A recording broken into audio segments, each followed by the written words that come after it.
Good afternoon to you. Good afternoon. And thank you for this interview. My pleasure. Right. Now, briefly, can you tell us something about this book entitled Transportation Revolutions, Moving People and Freight Without Oil? What is it about? And why should people living in cities care about it?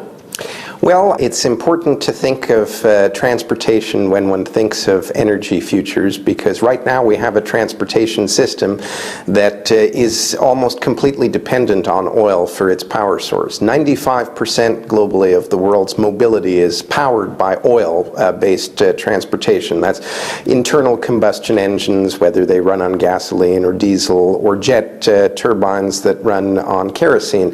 That's 95%. And so if we have an oil supply problem, we're going to have a transportation problem.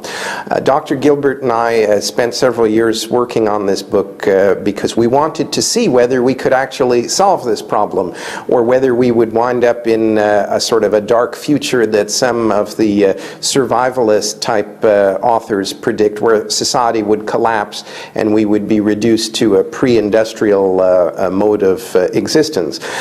We found that if we did take action, that it is possible to transition our transportation system to a future that moves people and freight without oil, hence the title. That this requires using existing technology. It doesn't require any breakthroughs in a laboratory, but it does require policy and organizational innovation, which we have not seen in the last 40 years. So our book suggests that the next 10 years are going to see more change in transportation systems than we've seen in the last 40 years, and that this change will be discontinuous, that it will involve sudden ruptures with current arrangements, and that's why we call them transport revolutions. So that's what the book set out to do, and we are guardedly optimistic that people who want to will be able to solve this energy crisis in our transportation system. Well, look at oil price. Last year, it fell below $50 for a very brief period, early January, and today we're looking at more than $130 oil. And there are people who are saying that it goes up to $200 in the next couple of years. Do we have 10 years to deal with this issue? I think we have 10 years to finish dealing with the issue. We certainly don't have more than a year or two to start dealing with it. And indeed we are. There are the parts of the transportation system that are most energy intensive, such as aviation, are dealing with it not all that successfully, but your audience may know more about Oasis Airlines, which also flew to Vancouver. The business model was based on cheap flying over a very long distances, which you have to get across the Pacific. They went out of business. That is a form of adaptation through downsizing. The aviation industry is scaling down even as we speak, and that's why we can't wait till the last airline goes out of business before we start dealing with this. But I think we do have time to begin to change our transportation policies and organization. And the single biggest change that has to happen that our book worked through is to move electricity into the mainstream of powering surface transportation systems. We can move 40% in our view of America's transportation. We use two countries to assess the future prospects, China and the United States. The feeling being that those were in some ways the most challenging examples. If Sweden, Switzerland, Singapore and Canada were to all solve their transportation energy problems, but the US and China weren't doing anything, the world would still be in a crisis because they use so much energy and have so much economic activity around transportation. So we found that you could reduce 40% of the US oil consumption, mainly by moving large amounts of the rail system to electric power, by having electric powered trucks and buses and cars using different types of technology that already exists. This does not require any new inventions. It requires combining and rearranging existing technologies into new systems.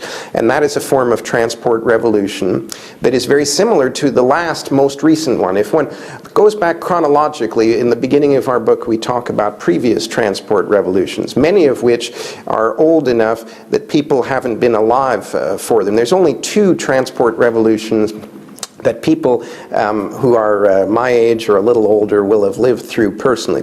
And some of them may have missed one of them. One was the high-speed train revolution in Japan and then in Western Europe that didn't really happen in other parts of the world yet.